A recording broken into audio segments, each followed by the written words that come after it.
For the first episode of Player Picks for 2021, we'll discuss a player who's currently in my team, a slight risk that we'll discuss after, Luke McDonald. So North Premium, I know you might be thinking that's a little bit iffy, but I really like him, and I'm going to explain why he's in my team at the moment. Not sure he'll be in my team at the start of the year, it's still December, but nonetheless I really like him. So the penny has dropped for Luke McDonald. He's become what I believe one of the best. He was one of the best rebounding defenders in the league when played in defence last year, but he was only played there for 8 or 9 games. But he averaged 118 in that time. That is pretty significant, and that puts him almost in the Jake Lloyd bracket. So that for 513k, he presents enormous value. If he can hit that ceiling. Maybe a little bit inflated because of the accumulators tend to scale a bit better in Supercoach for 2020, but nonetheless, still clearly there's potential value here. But there's also potential downside, which I'm about to go over. So before we get into the risk assessment, I'll speak about his role. So at the start of the year, I believe, I didn't watch North games early just because it's North. But from what I've read, he played as a small lockdown forward. Then Reece Shaw put him as a tagger, I think in rounds 5, 6 and 7, maybe 6, 7, 8, something like that, where he tagged Dylan Shield, Bontempelli and somebody else and did a good job on those players. So did the role pretty well. So all of a sudden he's played 2 different roles, and now then he moved into the halfback role, which he did fantastic at. He stayed there, and it's what won him the best and fairest.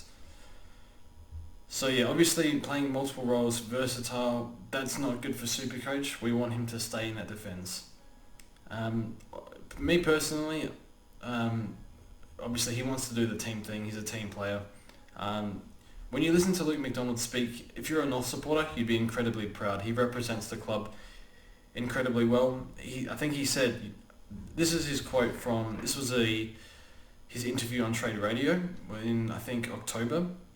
He said, they asked him about his role, and he said, I do really enjoy playing in the back line, but I'll play wherever the team needs me. So that says to me that ideally, he's a team man, he'll play anywhere, but really he wants to play defence because he knows that's his best role, and he was phenomenal there when he played.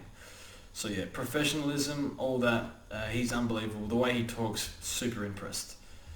But again, it's the role. Does he actually play that role at halfback? We know he said he had a really good relationship with Reece Shaw. David Noble's come in. I think he did say that he needs to have a conversation with Noble regarding what role he plays. Maybe it hasn't been determined yet. But he's a leader down there. He's a general. When watching Luke McDonald play in defence, he's controlling that defence. He's the leader. You can see the effort, the passion, the competitiveness. You can just see it. So that's one of the reasons why I do really like him. So I think it's a good introduction for Luke McDonald. Hopefully I'm selling him okay. And we'll get into the risk assessment, which I'll just pull up here. So I'm doing a YouTube series on the way I play Supercoach. You can check out the video I did explaining my criteria for risk assessment of premiums. And so this is it for Luke McDonald. Job security is fine. Interrupted pre-season, we haven't seen it yet. Not really injury prone, had a broken ankle, but 3 out of the last 4 years he's played every game, which is very impressive. Apart from that broken ankle, I don't think he's had any other issues that I know of.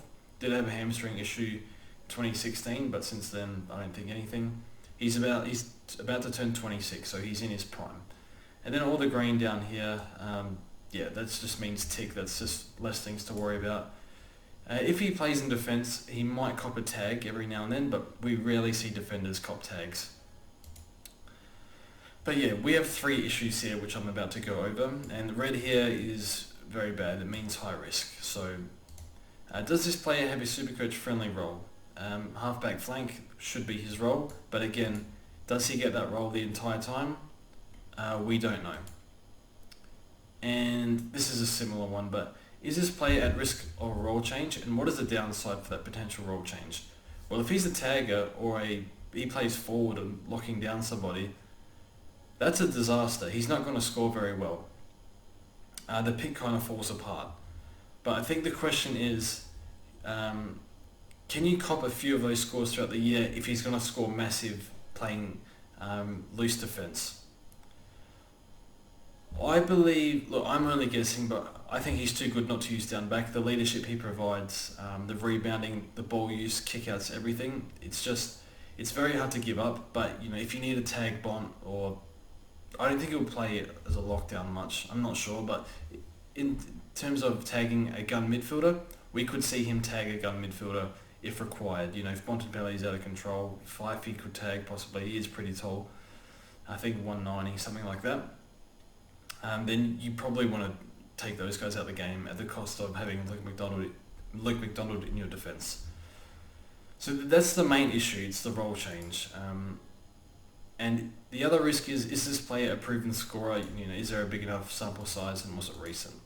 We've only seen about a bit over half a season of phenomenal premium scoring. But the thing is, every game he's played loose defence, he scored phenomenally well. I think he had 177. Everything else, huge numbers. He averaged nearly 120 in this role.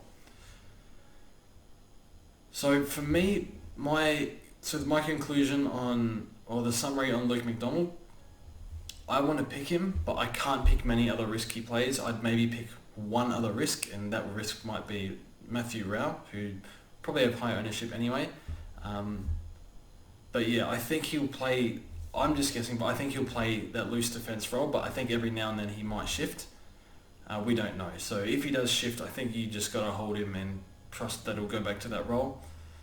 Otherwise, if he has that role for the whole year, which we don't know, of course, but he has huge upside, so I like that. So Luke McDonald, I think he's a really good pick, someone to consider, but not without risk. So there is a chance that this pick could fail, but nonetheless, I really like it, and not going to pick too many risks if you're going with Luke McDonald, but I am a big fan.